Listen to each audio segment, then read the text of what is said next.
Hola, ¿qué tal? Buenas tardes, al menos a los que están acá en directo, si no, saludos en general para aquellos que lo ven grabado esto. Bienvenidos a a nuestra anteúltima sesión del año. Tenemos una más el 3 de diciembre con Matías Ilivisky que nos va a hablar de las elecciones en las Naciones Unidas. Pero hoy tenemos el honor de contar con la presencia de Alfredo Irigoyen, que es economista con un PhD en la Universidad de Nueva York, en NYU, y antes de comenzar su carrera, bueno, su carrera académica la hizo ahí y luego ya empezó en el mundo de las finanzas, en el JP Morgan y luego en la industria del private equity, ¿no? Alfredo trabajó muchos años en el SEAD y ahí yo, además lo conocí dando unas clases en un programa que daba el SEAD en esa época. Y trabajó también él en el departamento de investigaciones con el doctor Ezequiel Gallo, una eminencia que solemos mencionar en estas charlas porque ha sido muy influyente en todos nosotros. Y su tesis doctoral es una crítica a las teorías del desarrollo vigentes en la segunda parte del siglo XX, ¿no? Desde una perspectiva de la economía austríaca. Alfredo está muy influenciado por esta corriente del pensamiento que en los últimos años se puso de moda, ¿no? Ahora parece que todos son austríacos, pero Alfredo es auténtico economista austríaco de la primera hora.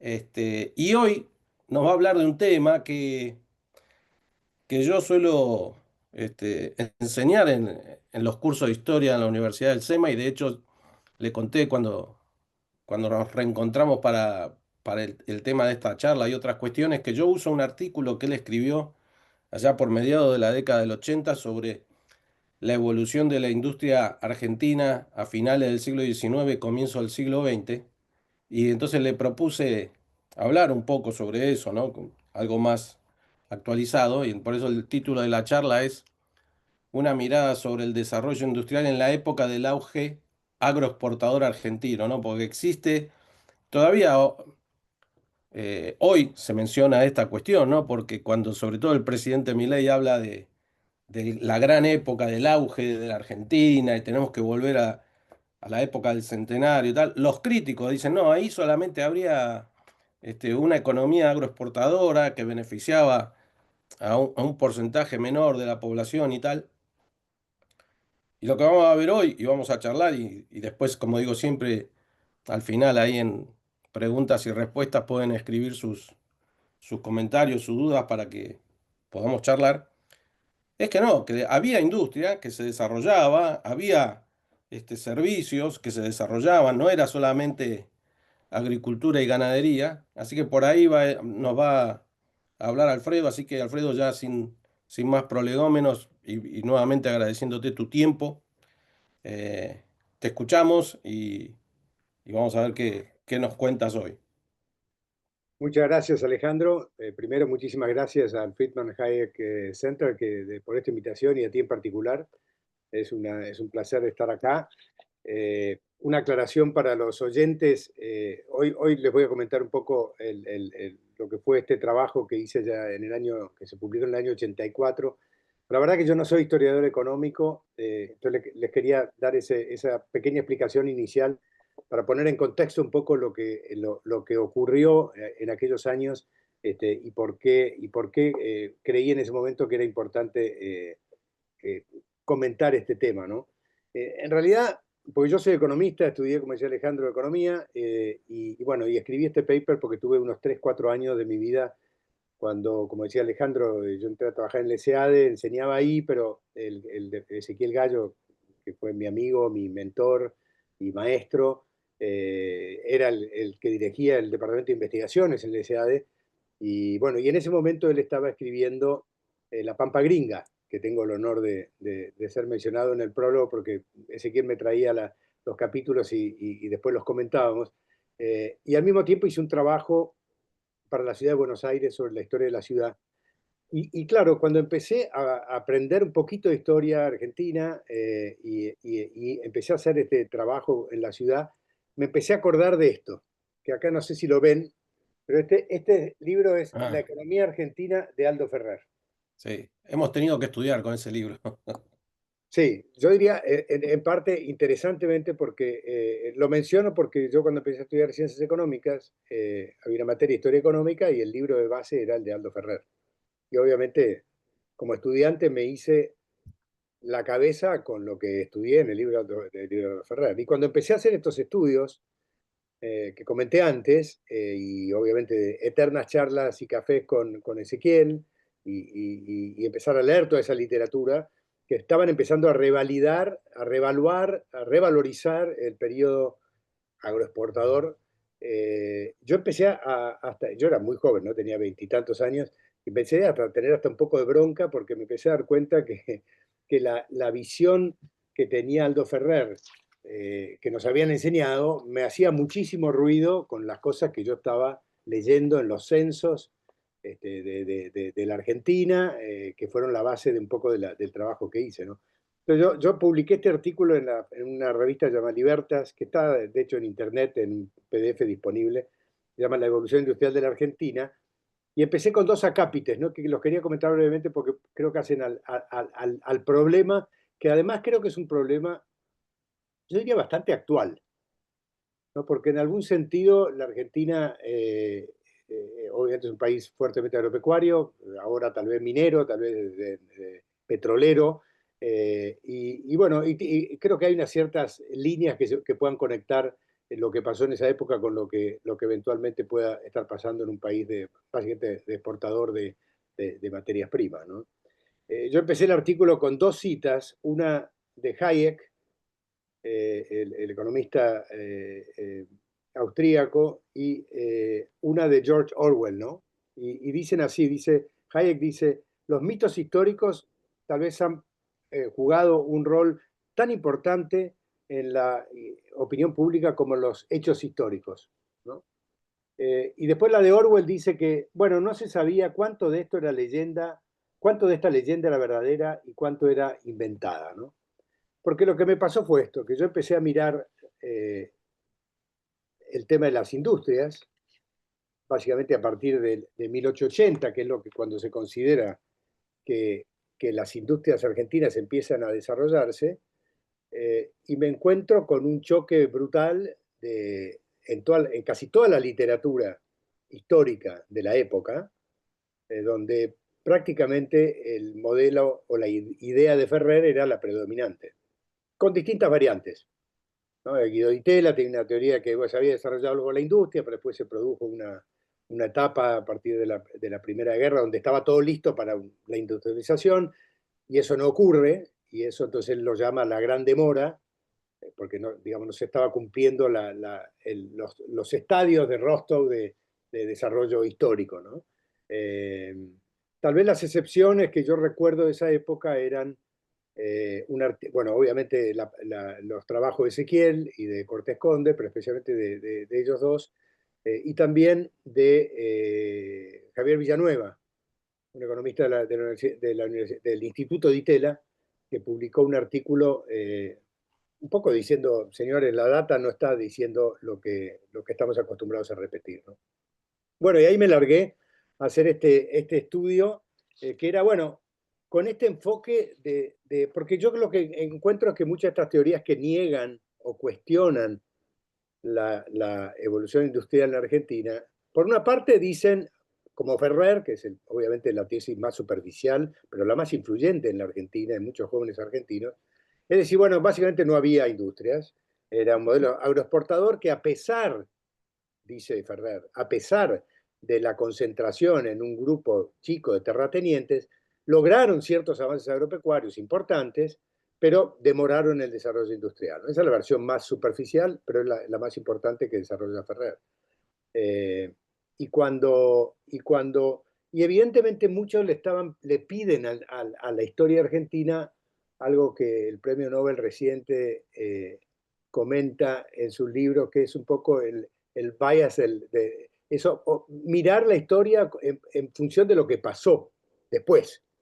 Y claro, si uno piensa que después vino la Primera Guerra y se cerró la economía porque los mercados se cerraron y de golpe no tenían, no sé, acero en grandes fábricas, bueno, podría decir, bueno, entonces la industrialización argentina fracasó porque no estaba preparada para lo que vino después, pero cuando ocurre todo esto que estudiamos de 1870, 1940, obviamente nadie sabía que iba a haber lo que pasó en 1914. ¿No? La gente estaba empezando a trabajar con lo que tenía, con la información que tenía, y con lo que estaba pasando en esa época, con lo cual aplicarle un molde, me parece que ahí es parte del debate entre los historiadores, le aplico un molde y explico por qué estaba todo mal o medio mal, o por qué no estaba preparado para lo que vino después.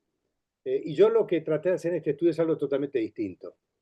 Yo traté de meterme en la época, de ver qué decía la gente de esa época, cómo vivían lo que estaba pasando en esa época. Y cuando empecé a encontrar lo que opinaban, lo que se decía en los diarios, las revistas especializadas, los censos, claro, empecé a ver que era una época de esas que uno dice tenía mil problemas, pero la verdad que la época estaba bastante buena, ¿no? Y yo siempre digo, ojalá que los jóvenes menores de 30 leyeran un poco lo que era esta época, porque es esa época que ha sido muy criticada, pero por otra parte, cuando uno la lee, con todos los desórdenes que había, ¿no? Porque había revoluciones, había inflaciones, había crisis bancaria, había subsidio del Estado, había de todo. Pero era un periodo que uno, en mi opinión, no dejo de decir, la verdad, a pesar de todos estos problemas, qué linda época era, ¿no? Y eso quería comentar, ¿no? El marco en el cual yo hice esto era tratar de meterme lo más posible en lo que estaba pasando en la época y recoger una visión no tanto impregnada por lo que había pasado después, o si había servido o no había servido, sino simplemente mirar los hechos que estaban recolectados en los censos y tratar de ver las opiniones de los que comentaban la realidad de ese momento, ¿no? Así que yendo un poco más al tema de fondo, en general hay bastante consenso de que las industrias empiezan a desarrollar en 1880, como todo lo que empieza a pasar en el país. El país se ordena eh, eh, en el 80 porque, bueno, la confederación se forma el país, digamos, se federaliza Buenos Aires, se establece una moneda única, disminuyen fuertemente los problemas de las guerras civiles, se abren los ríos, se eliminan las aduanas interiores. Bueno, y comienza el proceso que todos conocemos de fuertísima inmigración y fuertísimo aumento creciente del capital, especialmente el capital inglés, que empiece a llegar a estas tierras absolutamente deshabitadas donde no se producía nada. Yo siempre cito una, Ezequiel, me acuerdo que lo tiene en la Pampa Gringa, en Rosario, en 1872, se quejaban de que los indios habían estado 2 días a 30 kilómetros de distancia de la ciudad. Durante 2 días enteros había estado un balón de indios en la ciudad, en 1872. No en 1840 ni 1850, 1872. Con lo cual, evidentemente, en 1880 es cuando el país se empieza a ordenar relativamente, porque nunca fuimos, por suerte, un país demasiado ordenado, un país donde pasaron siempre cosas. Y una de las cosas que empieza a pasar es que de a poquito empieza a llegar gente, la frontera se empieza a crecer, se empieza a desarrollar el campo, empieza a haber gente, para darles alguna idea, ¿no? Que es repetida, pero entre 1871 y 1914 llegan 6 millones de personas al país, 6 millones de prácticamente nada que tenía el país en ese momento, de los cuales 3 millones se quedan a vivir acá. Y la mitad de migración neta que queda en el país es más o menos de 3 millones de personas en 40 años, ¿no? Que es una tremenda cantidad de personas que llegan, generalmente eran gente más bien de trabajo, gente joven, que traían sus costumbres y sus deseos de progresar buscando salarios más altos, ¿no? Entre los que iban y venían, en buena parte venían y volvían porque podían hacer una diferencia de plata entre la pobreza que estaban enfrentando en distintas partes de Europa, especialmente en Italia y en España, ¿no? Con lo cual, el 80% de la gente en general entraba directamente al mercado de trabajo, con lo cual ese es un shot de factor de producción enorme. Tenías por un lado la tierra expandiéndose a medida que la frontera se fue expandiendo y ordenando y solucionando el tema de las invasiones indígenas y las luchas internas. Y bueno, y la población del país pasa de 2 millones, de 1,8 millón en 1870 a 8 millones de personas en 1915, ¿no? Eh, Sí, en una población que eran de, ¿no? El censo de Sarmiento de 1869 marca que hay 1.800.000 personas. Ese es un número de referencia importante, ¿no? Porque vos decís, bueno, quedan 3 millones, pero queda es 150% más de los que había al momento que inicia esto, ¿no? Exacto, exacto. Bueno, en realidad lo que uno encuentra cuando mira esta época, y por eso un poquito entre comillas, medio en forma de humor decía la bronca que yo tenía de joven, ¿no? Porque da- hasta llama la atención con el poco cariño que muchas veces uno encuentra en el tratamiento de este periodo, que realmente yo lo encuentro por lo menos fascinante, no digo perfecto, ¿no? Yo creo que esta idealización del periodo es otro error. Pensar que todo está perfecto. Había proteccionismo, había subsidios, había muchísimas cosas que uno puede mirar críticamente, pero lo que me parece que sí, eh, y esto lo aprendí de Ezequiel, ¿no? Ezequiel siempre hablaba de, bueno, cuando yo estudio los colonos de Santa Fe, que era la Pampa Gringa, ¿no? El libro habla básicamente de Santa Fe. Él decía, yo no puedo dejar de alguna manera de enternecerme de ver cómo esta gente llegaba, se rompía el alma, aprendía, trabajaba, invertía, se equivocaba, se fundía, en un ambiente de bastante libertad. Lo que caracterizó esta época, que parte por la falta de Estado y parte porque cambia la manera de organizarse el Estado, toda esta gente tenía un enorme grado de libertad, ¿no? Donde tal vez la realidad chica del pueblo era lo que importaba más que lo que estaba pasando en el puerto de Buenos Aires, ¿no?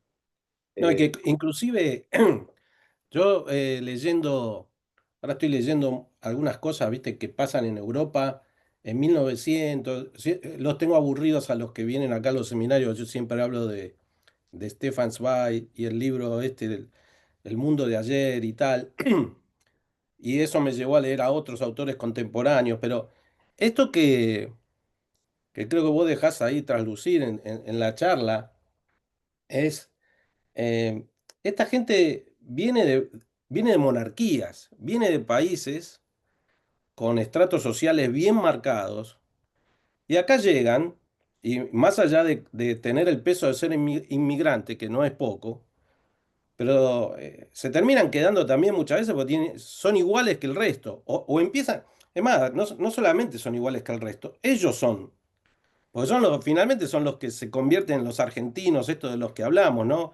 Vos mencionás bien ahí, pensé que ibas a decir esa anécdota que también cuenta Ezequiel Gallo ahí, no sé si es en La Pampa Gringa, pero creo que sí, que en un determinado momento también en la legislatura de Santa Fe obligan a enseñar en castellano en las escuelas porque tienen miedo de que estos tipos se quieran secesionar, quieran convertirse en otro país, porque hay tantos italianos, tantos alemanes y tal que dicen, ahora, al punto al que voy, ahí te dejo, ¿no? Primero, un paréntesis, ahí en el chat, que lo habilité para todos, le mandé el link del artículo de Alfredo, ¿no? De 1984, el número uno de la revista Libertas, que es la que no tengo.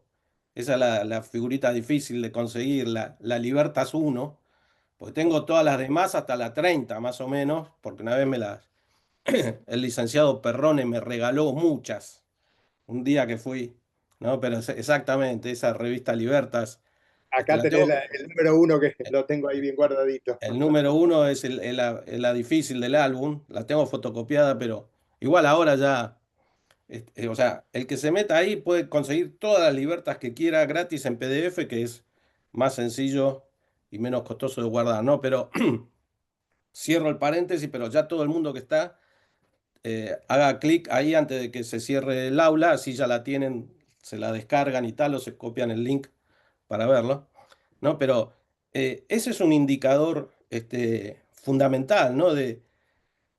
Como vos decís siempre, más allá de los problemas que hay, porque tampoco era la República Liberal Libertaria que algunos creen, pero tampoco era ese país exclusivo para las élites terratenientes, como también se contaba, porque si no nos hubiesen quedado esta gente que venía y sentía esa libertad de estar y de tener todos los derechos, ¿no? Y vos vas contando ahí en el ensayo, hablando de la industria, que muchos de ellos se meten a producir, porque también la vida del campo, esta era una vida del campo, si se quiere, miserable, Ujú, muy dura, muy ardua. Entonces pasa ujú. que muchos de estos inmigrantes vienen y se quedan en la ciudad, porque la vida es más fácil, porque hay más opciones, y ahí es donde se meten a la industria y a armar sus industrias a la manera que ellos habían visto en Europa. Exacto, exacto. Bueno, si mirás el crecimiento de la población, la ciudad de Buenos Aires fue muy importante en el desarrollo industrial, muchas industrias acá, los frigoríficos están un poco más separados y los saladeros, había algunos en Mar del Plata, otros en Entre Ríos, pero en la ciudad de Buenos Aires ocurre mucho de la actividad industrial, y en 1869 había 178.000 personas en la ciudad, y en 1914 había 1.600.000. Repito, 178.000 a 1.600.000 en 30 años, 40 años. Así que es realmente y una de las cosas que yo siempre rescato de esa época, cuando hice este trabajo, esta investigación, que fueron 2, 3 años, era el entusiasmo de la gente que escribía los comentarios del censo, ¿no? Porque esta gente le daban datos, ¿no? El censo iba, juntaba datos, y los tipos escribían los comentarios al censo, ¿no? Y siempre recuerdo este entusiasmo que tenían. Acá tengo una cita que me gusta, que dice, no es la inmigración sola la que enderezó al país por la senda del progreso, sino también un importante que es el capital inglés, ¿no? Se ve que esta gente, cuando veía esta data, y además me imagino después se iban a su casa a dormir y veían lo que estaba pasando alrededor, eran estos testigos oculares que chocan tanto con esta visión tan estereotipada y yo diría deformada que nos presentó Aldo Ferrer, ¿no? Bueno, al mismo tiempo, obviamente, empieza con toda esta gente que empieza a llegar, y además todos los problemas asociados a esta masiva inmigración, temas de vivienda y demás, que para los que no han leído, pero yo siempre recuerdo de Francis Corn, todos los trabajos de Francis sobre la sociología, digamos, de esta época son fascinantes, de cómo era la vida diaria de alguien en la Boca, ¿no?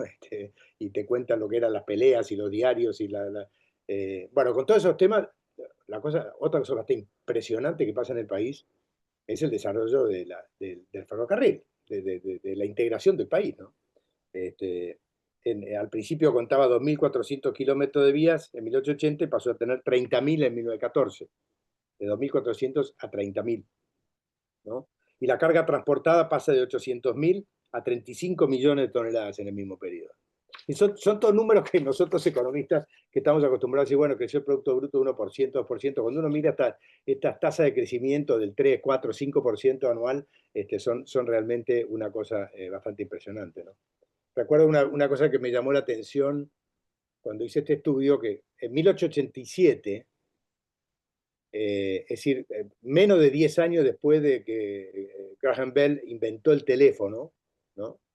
Eh, en 1866, cuando Bell empieza el teléfono, se hace la primera llamada que hace él, y llama a su secretario, llamaba Watson, ¿no? Y le dice, señor Watson, venga para acá, quiero verlo, ¿no? Esa fue la primera llamada, conversación telefónica que hubo, que se recuerda en la historia humana, en 1876. En 1887, perdón, en 1883, las dos, encontré esta cita, ¿no? En el diario de la Nación de esa época, del 29 de julio de 1883, dice, las dos empresas de teléfonos que funcionan en nuestra capital tuvieron la fineza de obsequiar anoche con una audición telefónica de la hebrea que se cantaba en el Colón a una parte de sus respectivos abonados. En 1883, el Teatro Colón, creo que estaba en la Plaza de Mayo en esa época, el viejo Teatro Colón, Sí. y yo recuerdo las compañías telefónicas transmitiendo, no sé, me imagino de haber transmitido 10 minutos por teléfono, algunos teléfonos, habría pocos teléfonos, si bien en ese momento Argentina, Buenos Aires ya tenía de las tasas de telefonía, después de Estados Unidos éramos lejos el país con más teléfonos en Latinoamérica, ¿no? Entonces, para tener una idea, ¿qué está pasando acá? Está viviendo un montón de gente, 6 millones, de los cuales quedan 3, se está expandiendo la frontera, empieza a explotar la producción agropecuaria, se empiezan a desarrollar, los saladeros se empiezan a convertir lentamente en frigoríficos, se inventa el frío, Argentina fue de los primeros países que tuvo un acceso a utilizar la tecnología del frío. La primera vez fue un envío fallido, pero luego la tecnología que ya podía congelar abajo de 0 grados empezó a exportarse carne enfriada. Bueno, y empieza este crecimiento agropecuario fenomenal, del cual no quiero aburrirlos con cifras, pero que es bastante conocido, ¿no? Eh, y en resumen, lo que yo encontré estudiando los censos hasta el censo de 1935, de 1869 hasta el 35, es que en realidad lo que empieza a pasar en Argentina era algo bastante esperable, yo diría. ¿Por qué esperable? Porque empieza a pasar que eh, una economía que empieza a tener un fuerte aumento del factor trabajo en edad de trabajar, 80% de los inmigrantes entraban al mercado de trabajo, con un marco de libertad muy amplio, como decía antes, en parte por falta de Estado y segundo porque la organización económica en ese momento apuntaba en el mundo, pero especialmente en la Argentina naciente, a alto grado de libertad de la persona.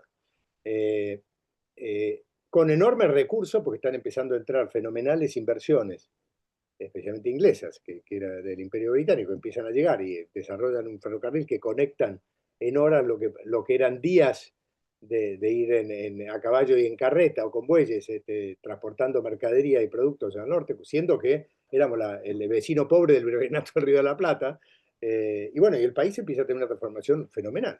Y esto es lo que creo que se recoge en la data, por un lado, y se recoge en el clima de lo que uno, por lo menos yo en mi limitado estudio, encuentro de cosas que decía la gente de la época, ¿no? Y la industria se empieza a desarrollar con alguna lógica económica, ¿no? Porque todo este sector que empieza a crecer, empieza a demandar cosas.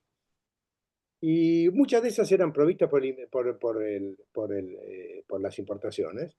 Pues las exportaciones se multiplican por 10, 15, es una bestialidad lo que el país empieza a exportar. Y obviamente las importaciones también aumentan. Pero parte de estos productos empieza a resultar que de golpe no es tan loco empezar a producirlos, ¿no?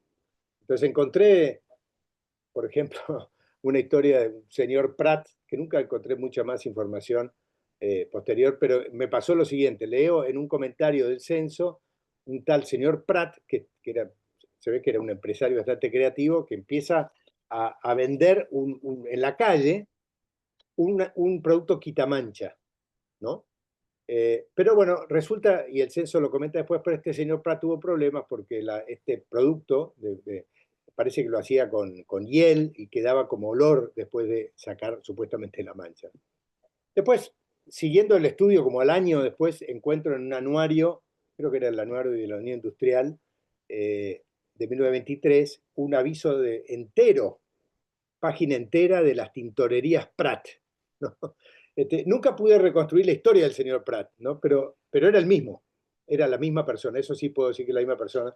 Y decía, bueno, claro, evidentemente era gente que empezaba a trabajar, uno empezaría a vender líquido de quitamancha con olor en 1880 y bueno, 40 años después el tipo había armado una tintorería, ¿no?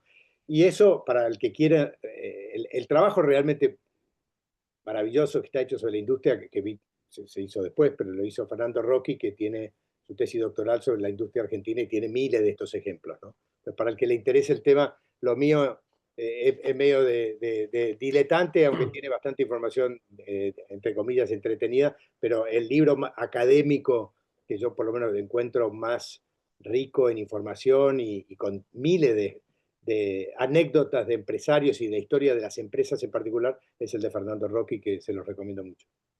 Vos ahí en el artículo haces mención, bueno, haces mención de varias cosas, ¿no? Eh, una interesante es decir, bueno, miren, porque parte de o sea, eh, el artículo inicia de alguna manera contestando a esta teoría muy difundida, ¿no? A partir de la segunda mitad del siglo XX, que era la Argentina empieza a industrializarse a partir de 1930 con la crisis, el proceso de sustitución de importaciones, una economía, un Estado más presente, hablemos en términos actuales, ¿no? Entonces, decir, no, miren, acá hay un proceso industrial previo que no está impulsado por ningún Estado, ¿no? Que es este proceso, si se quiere, espontáneo, Ujú. de muchos de estos inmigrantes.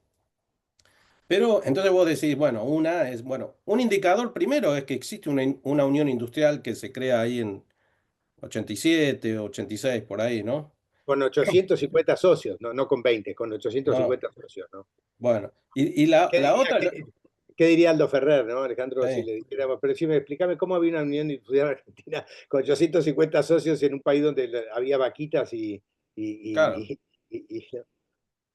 La otra es que vos señalas también ahí, bueno, como una consecuencia directa de esto es la expansión de los sindicatos.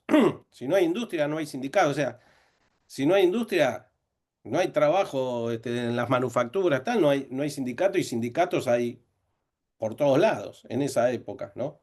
y sí, en 1891 tenés la creación de la Federación de Trabajadores de la Región Argentina, que como decís vos, no, no había sindicatos rurales que estaban, que los colonos de Santa Fe, como cuenta Ezequiel en La Pampa, estaban trabajando, estarían tomando una rica cerveza santafesina, y yendo a dormir temprano y amaneciendo con el sol, no estaban, y después cada tanto peleaban, porque, ¿no? Sí, sí, cuando tenían algún problema agarraban las armas, ¿no? Claro, Porque también tiene ahí Ezequiel ese famoso colonos en armas, ¿no? claro, De la... fascinante, ensayo de Ezequiel sobre cuando los colonos se hartan de que los vengan a reventar con impuestos y se levantan. Pero en general, gente que estaba trabajando básicamente. Pero bueno, como decís tú, ¿no? La industria se empieza a formar porque empieza a haber justamente una cantidad de actividades conexas con lo que estaba pasando. ¿Qué estaba pasando? Se estaban desarrollando los transportes. Los transportes había que hacer ferrocarriles. Mucho del material era importado, pero mucho no. Había miles de cosas, partes chicas del proceso industrial que está armando solamente en el tema ferroviario, que empezaban a requerir productos que no necesariamente los tenías que importar. Ni hablar del tema de la construcción. La industria de la construcción, bueno, basta mirar un poco lo que eran las fotos de Buenos Aires en 1870, 1890, 2010, para 1910, para darte cuenta que hubo muchas horas, hombre, dedicadas a la construcción y muchos materiales. Bueno, la industria de la construcción fue otro pilar de un factor de demanda de productos industriales que suministraban a buena parte de la industria de la construcción, que no era necesariamente, donde no había necesariamente ventajas competitivas del exterior para producir, ¿no? Entonces, todo el proceso industrial, por lo menos la tesis mía en este ensayo fue que este proceso se empieza a dar en forma bastante natural al naturalmente desarrollarse los sectores del mercado de trabajo, el mercado de servicios, el mercado de servicios, la urbanización. La gente que estaba en Buenos Aires usaba sombreros. O sea, había que hacer sombreros. Buena parte se importaban y después se empezaron a hacer productos locales, porque la gente, había cada vez más gente en la ciudad y en la ciudad se usaban sombreros. Y había que abastecer la cantidad de sombreros. Bueno, de esos hay miles de ejemplos que uno va encontrando, que hacen, que van y le dan dando una formación a lo que llamamos la industria que va emergiendo. Obviamente había sectores como el azúcar que estaba protegido había un inglés que se enoja mucho, yo lo cito hacia el final del trabajo, un inglés que está enojadísimo con la industria del azúcar, porque dice, ¿cómo van a proteger a esta industria que el azúcar crece en el Caribe, con el calor del Caribe?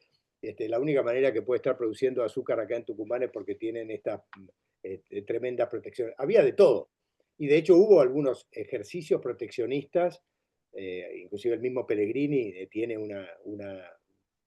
pero más que nada eran preocupados con lo que ellos llamaban, que era muy época, una teoría muy de época también en la historia del pensamiento económico, de los economistas, que era el tema, especialmente en Alemania y otros lados, de la industria naciente, ¿no? ¿Cómo protejo, cómo hago que las industrias emerjan? Porque si son chiquititas, el de afuera es más fuerte y no puede crecer. Y entonces, para eso, o por temas fiscales, o por temas, argumentaciones de industria naciente, era que en algún momento se vivió. Pero en general el proteccionismo creo que hay bastante consenso que se hizo, no con la idea de desarrollar una matriz industrial de este color o de esta forma, sino más bien o porque necesitaban plata, o porque había una situación en particular que lo requería, o algún lobby especial, como fue el caso del azúcar, ¿no? Pero Vos marcás ahí una cosa también muy interesante, porque va a formar parte del debate posterior, que es, claro, ¿qué se considera una industria sana o buena? ¿No? Porque está, entonces, bueno, sí, lo que pasa es que acá producen trajes o galletitas o cerveza, ¿no? Vos hablás bueno, no sé, de Bieker, de Quilmes, de Terrabuzzi, de Bagley y todos estos, o la industria textil, ¿no? Derivado de los productos primarios que nosotros producimos, pero no se hacen camiones, no se hacen tanques, no se hacen aviones, ¿no? Esta, esta idea tan fuerte que la industria es la industria pesada, ¿no? No es esa cuestión. Y vos ahí comparás. Más allá de resaltar todo esto, comparás, me parece muy interesante, yo siempre lo resalto esto en las clases, que es, bueno, si, claro, si vamos a comparar a esta industria con la industria de Estados Unidos, la cantidad de energía que empleaba cada fábrica, cada planta, o la cantidad de gente que empleaba cada una, obviamente que Estados Unidos multiplicaba por 10, no me acuerdo si el número es ese o más Sí. todavía, ¿no? Es decir, bueno, que no sea igual que la de Estados Unidos o que la de Inglaterra no quiere decir que no haya habido industria en este periodo. Bueno, de hecho, si vos mirás en algunas industrias, lo cito, primero el tamaño de los establecimientos, ¿no? Si lo escuchás a Ferrer, parece que había, no sé, dentro de 4 o 5 personas haciendo manualidades que no las podés llamar industrias. Cuando empezás a mirar el tamaño promedio de muchos sectores de establecimientos, no eran tan distintos al tamaño promedio del empleo industrial en Estados Unidos. Que yo lo uso Estados Unidos en particular, que no creo que sea el país relevante con el que comparar, deberías compararte tal vez con los países de donde venía la población, ¿no? Tal vez tendría más sentido pensar cómo comparo mi industria con lo que tenía Italia o España en ese momento, más que Estados Unidos. Pero aún yendo a Estados Unidos, encontrás que el tamaño promedio de muchos establecimientos, de muchos sectores, digamos, empleados por empresa no era tanto, tan inferior, ¿no? Era inferior, pero no tanto. Ahí yo cito en el censo industrial del 87 de la ciudad, el, el, el, el comentarista dice, las antiguas industrias cambian sus procedimientos, se desarrollan y multiplican. Centenares de otras nuevas se abastecen con los necesarios elementos, pa, pa, pa, pa, pa. Sí, un tono que, claro, es de vuelta, ¿no? Cuando vos encontrás que esta gente que estaba viviendo, este hombre estaba mirando los datos, y está excitado con lo que está contando, ¿no? Y yo decía, pero ¿cómo puede ser? Si ahí me enseñaron que acá no había nada y ahora encuentro que toda esta gente estaba a full, como dirían los chicos de hoy, ¿no? Estaban a full, estaban trabajando, invirtiendo, mejorando. Yo siempre cuento el caso por ahí lo cito, el caso de la balanza Bianchetti, ¿no? Que el tipo empieza importando balanzas. Las balanzas se usaban no solamente para, para para pesar los gordos, sino especialmente en el sector agropecuario, porque pensabas los productos agrícolas se pesaban y bueno, la balanza Bianchetti y el censista dice que ha desplazado a la importación, ¿no? Es decir, había procesos naturales de sustitución de importaciones no forzadas, sino que iban ocurriendo porque se ve que el señor Bianchetti producía balanzas que a la gente le gustaban y que la vendía a un precio razonable y por eso terminó siendo una compañía bastante grande, ¿no? En 1887, no te voy a aburrir con cifras, pero cita, los 69 talleres de costura existentes, claro, empleaban a 12.000 personas, es decir, 178 personas por establecimiento, ¿no? La fábrica argentina de alpargatas tenía 530 personas. La cervecería Bieker, que estaba en Juncal y Esmeralda, por ahí, que después se mudó, tenían 1.200, las imprentas solas tenían 1.200, 80 imprentas, 1.200 tipógrafos. Es decir, cuando vos empezás a ver el promedio de empleados por establecimiento y nivel de industrias que había, de la cantidad de gente, las fábricas de cigarros tenían 1.800 personas. Y recordando a nuestro amigo Ferrer, también había, como siempre Ezequiel me decía, actividades metalúrgicas. ¿Dónde ocurrió los grandes problemas de la Semana Trágica? ¿Ocurrieron en el taller donde se estaba produciendo lino o algodón? ¿O aparecieron en los talleres metalúrgicos Bacena, que tenían cientos Exacto, sí. de empleados, ¿no? Claro, si uno dice, igual, pero Somisa no existía. Bueno, pero ¿de qué estamos hablando? Por eso digo, pongámonos de acuerdo en qué queremos decir. Yo lo que estoy diciendo es, en la Argentina, donde se desarrolla el sector agropecuario, se desarrolla también el sector servicios, los bancos, las imprentas, el periodismo. Basta ver la cantidad de periódicos y demás que se publicaban, la mitad de ellos o más en lenguas extranjeras en la ciudad de Buenos Aires.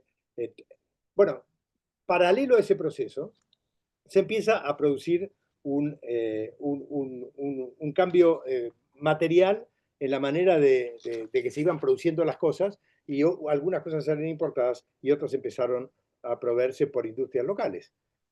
Y eso te digo solamente los casos como la imprenta, los tipógrafos, la imprenta, las costureras, los talleres Bacena. Si tú después te vas específicamente a las grandes industrias, que eran incuestionables, que eran los frigoríficos, por ejemplo.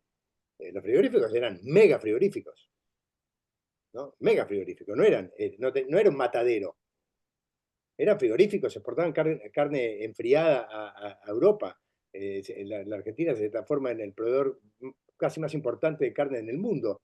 Sí, Entonces, en la época, sobre todo en la época de la Primera Guerra, es el mayor exportador de carne enfriada del mundo, más que el propio Estados Unidos, ¿no? En un par de años, ¿no? Después, obviamente que siempre la comparación con Estados Unidos es injusta porque, como vos decís, quizás la comparación debería ser Australia-Canadá.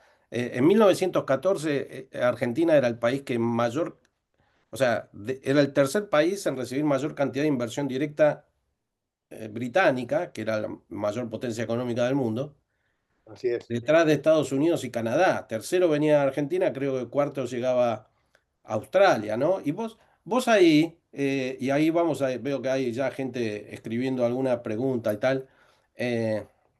Yo creo que vos no lo decís ahí, pero vos me pasaste un artículo que escribiste unos años después, que se llama Todo tiempo pasado fue mejor. Mm, Un artículo de un periódico, no es un paper como este que compartimos ahí en el chat. sí. Eh, Donde hay un cuadro, ¿no? Basado en un trabajo de, creo que es Bennett o Sí, Bennett. Bennett. Bennett, ¿no? Porque quisiera, no sé si te acordás, como para decirnos algo de eso, porque también está este de famoso debate siempre en torno a esta época, ¿no? De decir, bueno, siempre decía, éramos el país con, no sé, estábamos entre los 10 países más ricos del mundo y con mejor PBI, etcétera, ¿no? Y eso muchas veces también te lleva a, bueno, decir, bueno, que tenga el mejor PBI per cápita del mundo, podría no decir mucho, porque si hay 10% que tienen el 90% de la riqueza y después se divide te da una imagen medio errónea, ¿no? Pero vos acá en este trabajo que lo estiraste un poco, bueno, el artículo llega hasta 1940, el paper tuyo, ¿no?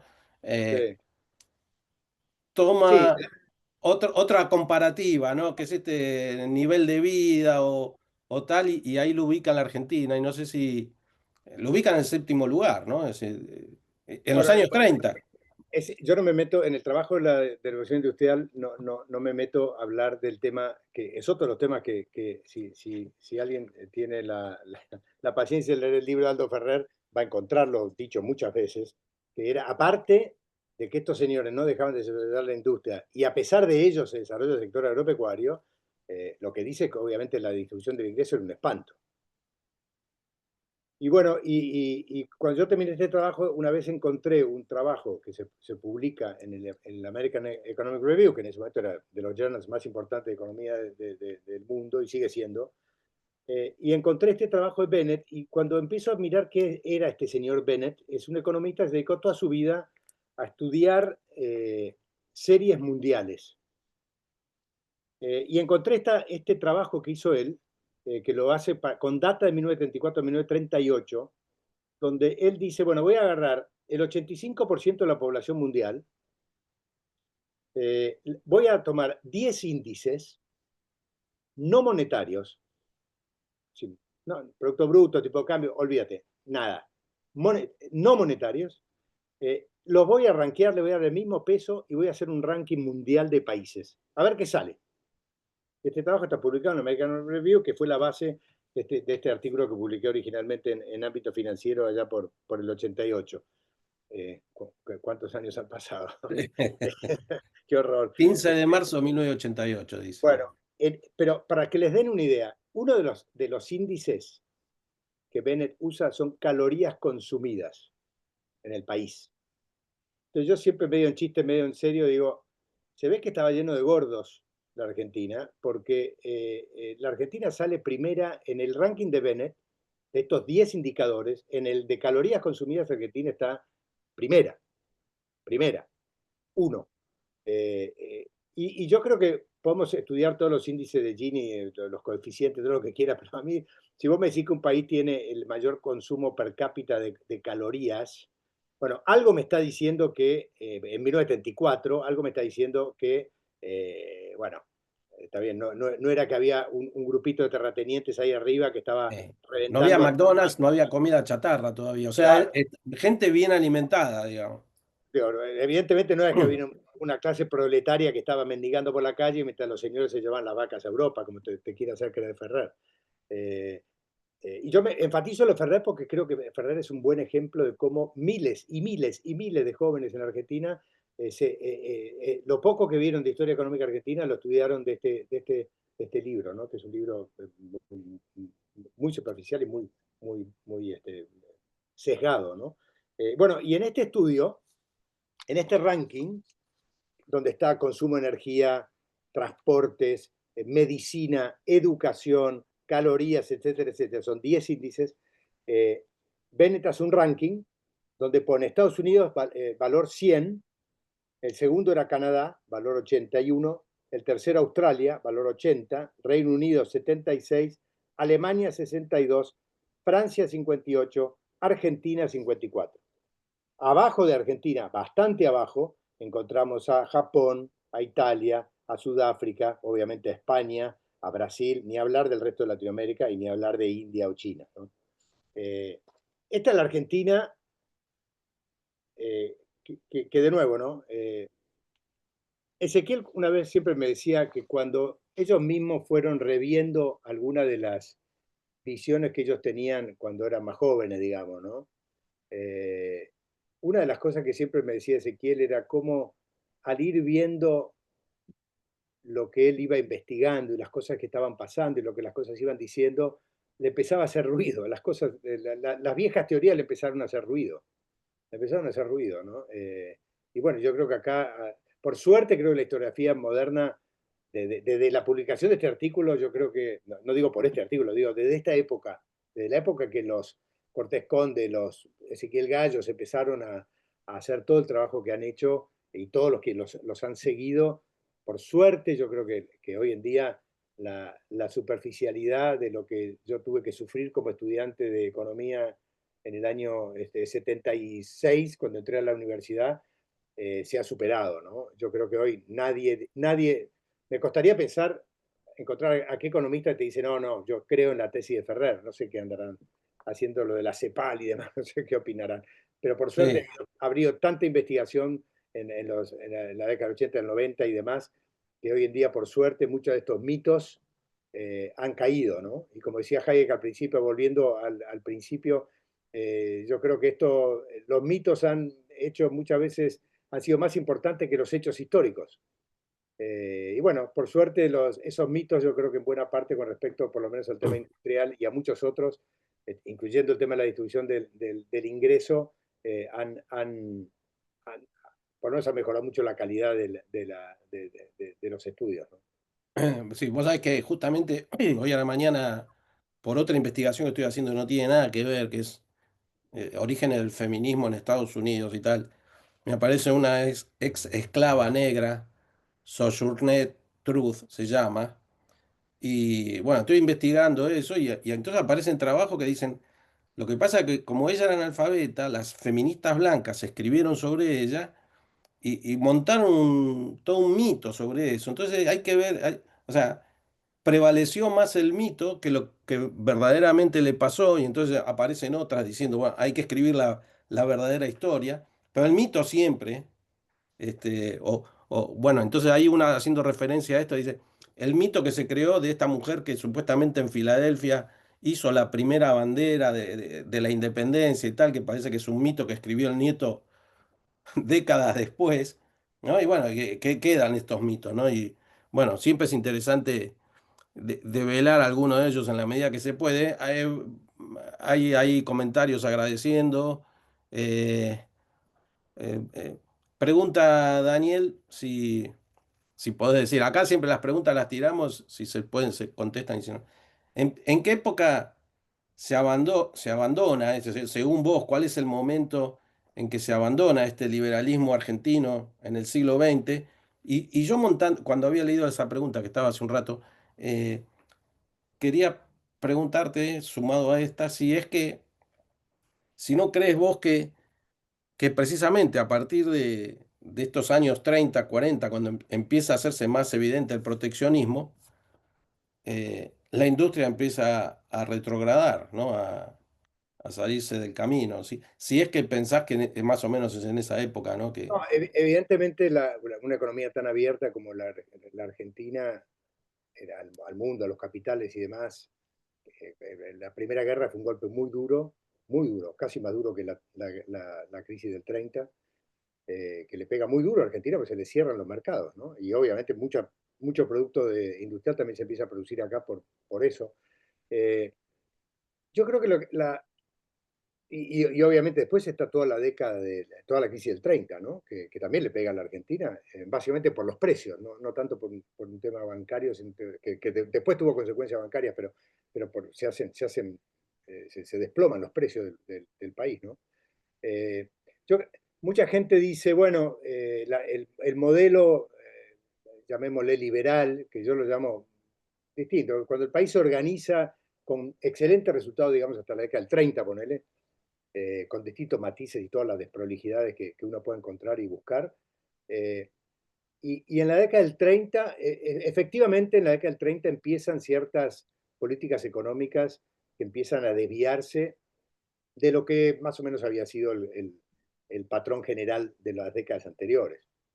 Ahora, en realidad, si vos te pones a pensar qué pasa en la década del 30, qué pasa en la década del 40, aún la década del 40, hasta cuando llega Perón, digamos, 43, con la revolución del 43 y Perón en el 46.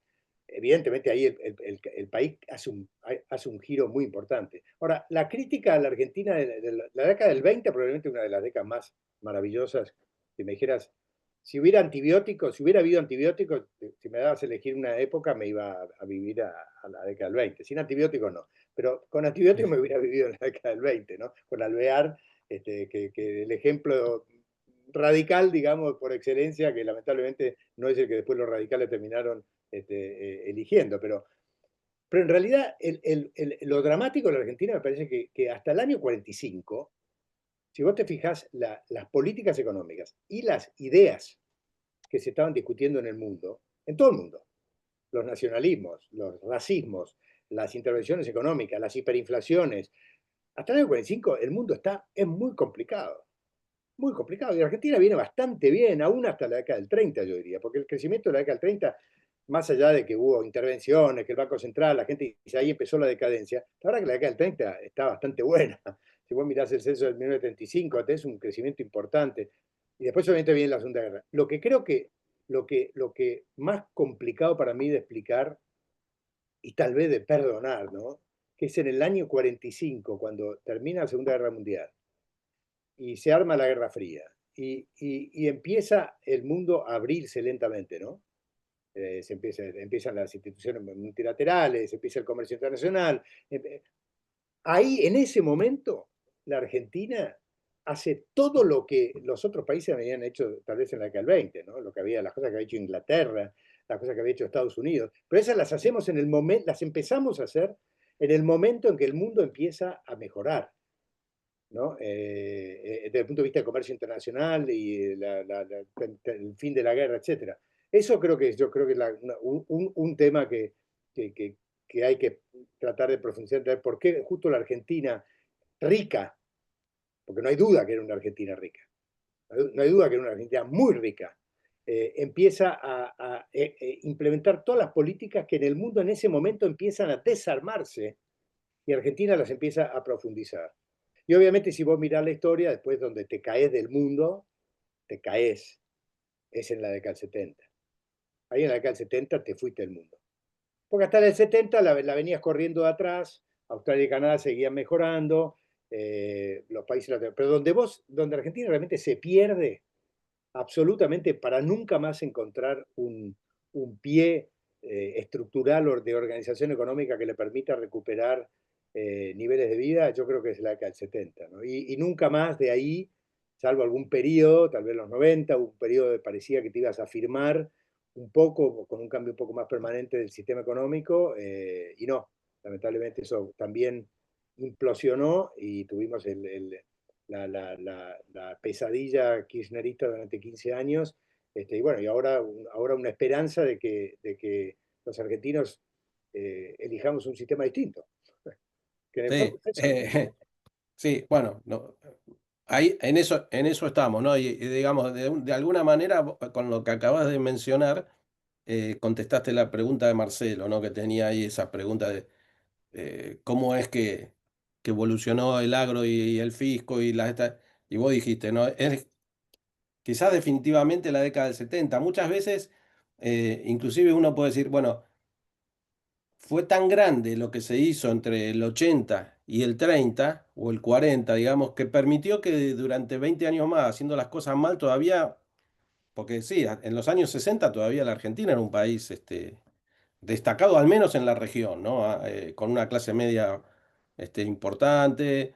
Sí, Se puede discutir el tema ahí, el tema de la industria ya bastante más protegida y tal, ¿no? Ese desarrollismo de Frondizi que continuó Onganía, digamos, ¿no? Pero ya era otra cuestión. Vamos a la última, porque ya estamos en el horario y ahí Javier, al menos perdón, José dice, a ver, dice, podemos decir que la época estuvo marcada por un liberalismo que se nutrió de distintas ideas, dejando de lado una presidencia total como ciertos intelectuales tratan de remarcar, ¿no? Es medio difícil leer esto.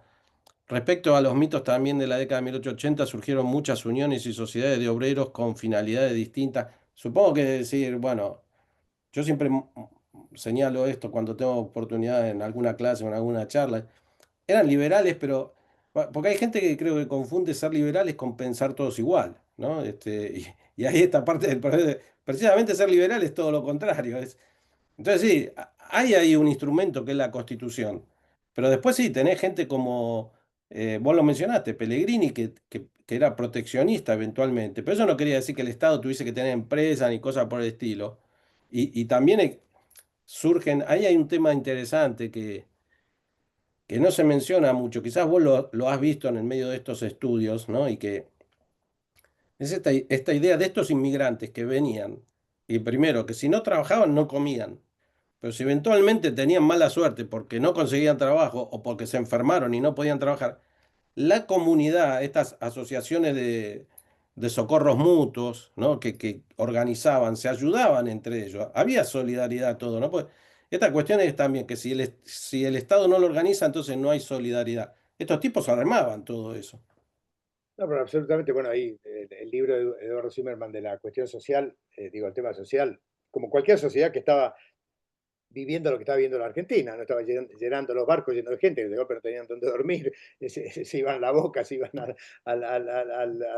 estaban apretados ahí para dormir y al día siguiente salían a trabajar. Bueno, obviamente, yo creo que, de nuevo, volviendo al maestro Gallo, ¿no?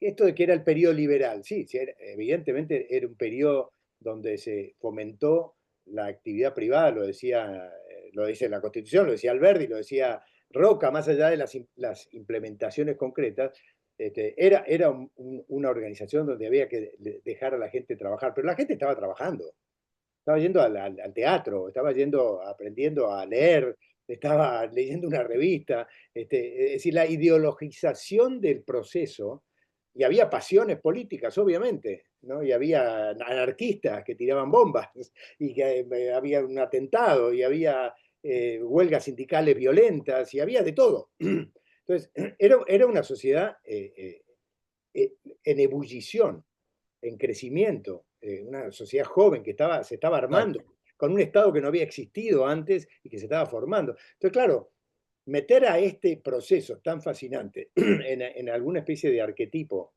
ideológico, ya sean las etapas de Rostov o si después cuando vino la Primera Guerra Mundial el sistema, la industrialización fue mala porque no nos permitió superar la guerra. ¿Qué tiene que ver?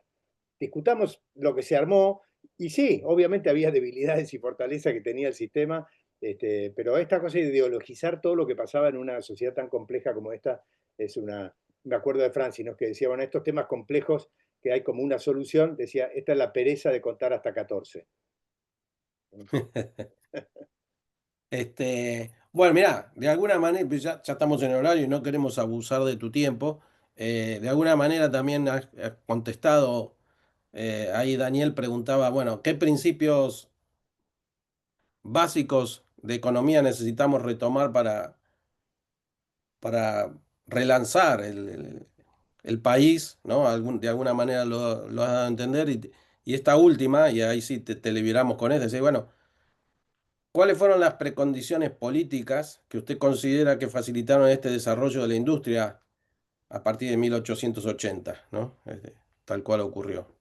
En ese momento, yo bueno, lo que yo leo, ¿no? Es, el país básicamente se organiza porque terminan las guerras civiles, se centraliza el poder en buena parte entra a la provincia de Buenos Aires al sistema y se centraliza el poder y ya empieza a haber un orden político, un Estado que básicamente fija ciertas reglas del juego, ¿no? Y eso ocurre recién en 1880. En 1853, 1860 fue un primer intento, pero realmente eso entre comillas, se perfecciona, se termina de juntar las partes en 1880 y a partir de ahí empieza la construcción del país y con esa construcción del país empieza este proceso económico tan fascinante. Bueno, excelente, Alfredo. Te agradecemos por el tiempo, que sabemos que es escaso y costoso, así que te agradecemos que hayas venido a charlar de estos temas que por lo menos te llevamos a la época, años atrás, a época de estudiante y de investigador. Y gracias por haber compartido tus conocimientos con nosotros, gracias a todos. Espero que hayan podido ver ahí el link con el artículo, así al que le interesa se lo puede leer. Y nos veremos en la próxima. Nuevamente, muchas gracias, Alfredo, por tu tiempo y por tus conocimientos compartidos con nosotros. Gracias Alejandro y gracias a todos los que han tenido la paciencia de escuchar esto y seguiremos en contacto. Muchísimas gracias, un honor Bueno, la invitación. gracias, buenas tardes a todos. Bye. Adiós, gracias a todos.